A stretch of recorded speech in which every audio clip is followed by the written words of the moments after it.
عليكم ورحمة الله وبركاته. ازيكم عاملين ايه؟ النهاردة معانا موديل جديد من الساعة الاسكيمي. زي ما حضراتكم متابعينا وعارفين موديلات اسكيمي كلها. معانا موديل جديد، موديل محترم جدا، موديل لسه نازل جديد، وشكله كمان يعني مش حجم كبير، شكله صغير. والناس اللي لسه بتتابعنا اول مرة، ساعة اسكيمي لها موديلات كتير. بتكون ضد المية، غطس حتى 50 متر، بتكون ضمان سنة، والحجر ضمان 3 سنين، يعني الحجر بتاعها بيخلص قبل 3 سنين. طبعا الساعة بتوصل بمحتوياتها العلبة الكرتون بتاعتها والكتالوج وشنطة كرتون نفس شكل العلبة كده، بس الشنطة مش معانا النهاردة في الفيديو ده. اهي العلبة بتاعتها بتكون اهي. خليني بقى اوريلكم التحفة اللي احنا هنتكلم عنها النهاردة. وده طبعا الكتالوج بتاعها، بيبقى مكتوب بالانجليزي وبالصيني. تمام. التحفة اللي معانا النهاردة اهي. طبعا الشكل ده سيمبل جدا. تقدر ان انت تلبسه في الغطس او في السباحة او في الحياة العملية عموما، سواء كاجوال او كلاسيك. وتقدر اللي انت تستخدمها في كل الاستخدامات طبعا، بحيث ان انت تتأكد وتبقى عارف الساعة اصلية ازاي. في ظهر الساعة اهو، زي ما انا بوضح لكم اهو، بيبقى الكلام ده محفور على ظهر الساعة، مش لازقة او مش ستيكر. بيبقى محفور عليها الختم سكيمي اهو. ورقم الساعة اللي هو السيريال نمبر بتاع الساعة، رقمها 1858. الميزة التانية اللي في الساعة دي ان هي تنفع رجالي وتنفع حريمي وتنفع اولادي. يعني الساعة سكيمي في الاول كانت بتعمل ساعات رجالي بس بقت بتراعي ان الساعات تبقى تناسب الجميع، لان طبعا زي ما قلت لك شكلها سيمبل شكلها صغير، تناسب ايه السيدات والرجال والاولاد. طبعا زي ما انا قلت لك، الساعة دي بتكون ضمان سنة من المكان اللي انت هتشتري منها. بيذكر لك في الفاتورة سنة ضمان، والحجر بيكون 3 سنين. طبعا ده ما بيكتبش في الفاتورة، انا اللي بقول لك. الحجر ضمان 3 سنين، الحجر ما يخلصش قبل 3 سنين، ممكن بيقعد اكتر من كده كمان. الساعة طبعا تقدر تشتريها من خلال الوكيل بتاعها هنا في مصر سكيمي. والساعة متاحة من خلالنا في القاهرة والجيزة فقط.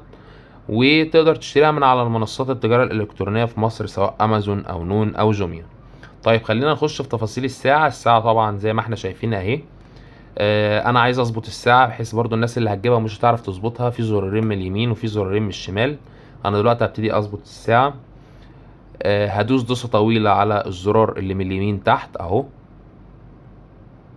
لحد ما اسمع الصفارة اللي ضربت دي. اول ما اسمعها اقوم دايس دوسة من اللي على الشمال تحت اهي. ابتدت اللي هي بتحرك لي الساعة. طب انا عشان انقل هقوم ناقل من اللي فوق على اليمين، بحيث ان انا اغيرها من 5 اخليها 6 7 8. تمام. طب عايز انقل على الدقايق بقى، هقوم دايس على من اللي على الشمال تحت دوسة اهي، دوسة واحدة نقلني على الدقايق. هبتدي ان انا من اللي على اليمين فوق، ده اللي انا بغير بيه واللي بنقل بيه اللي من على الشمال تحت اهو. هي الساعة دلوقتي 8 و17 دقيقة، نعملها على 8 و17. طيب بعد كده اقوم دايس كمان دوسة من اللي على الشمال تحت اهي، بيجيب لي السنة. طب فايدة السنة ايه؟ انا لما اظبط السنة بيظبط لي اليوم اوتوماتيك، اللي هو ساندي ماندي كده. انا هخليها 2026 اهي. بعد كده اقوم دايس دوسة كمان، هيخليني اخش على الشهور اهو. احنا في شهر 7. دوسة كمان من اللي على الشمال تحت نقلني على الايام، زي ما انا بوضح لكم اهو. النهاردة اليوم اللي احنا بنعمل فيه الفيديو ده هو يوم 3/7. بعد ما خلصت ظبط كل حاجة، هقوم دايس على اول زرار دوست عليه وانا بظبط الساعة، اللي هو على اليمين تحت اهو. ظبط لي اليوم اوتوماتيك. النهاردة الجمعة 3/7 فرايداي. طبعا الى جانب بقى الساعة، اضاءتها بناء او مقارنة بموديلات سكيمي التانية، اضاءتها قوية جدا. دي اضاءة الساعة اهي، مع ان النور شغال والاضاءة قوية جدا اهي. وتقدر تظبط المنبه فيها، تقدر تعمل لها كذا اعداد للمنبه. تقدر اللي انت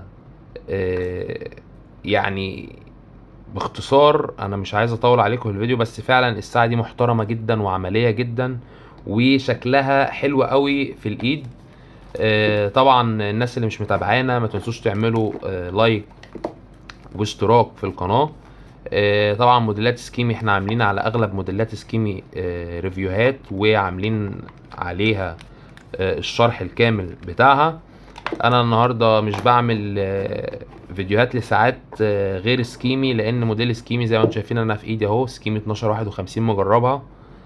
ف فعلا الموديل محترم، واللي مجربش سكيمي يستحق ان هو يجربه، ويستحق ان هو يقارن شركة سكيمي بشركات تانية هو كان بيتعامل معاها. هيلاقي ان شركة سكيمي محترمة جدا، سواء في الصيانة سواء في الموديلات بتاعتها عموما. موديلات جودة وسعر وكل حاجة كويسة. نسيت اقول لكم طبعا في النهاية ان سعر الساعة دي بيتراوح ما بين 600 جنيه ل 700 جنيه على منصات التجارة الالكترونية او في المحلات. وفي اخر الفيديو بشكركم، والسلام عليكم ورحمة الله وبركاته.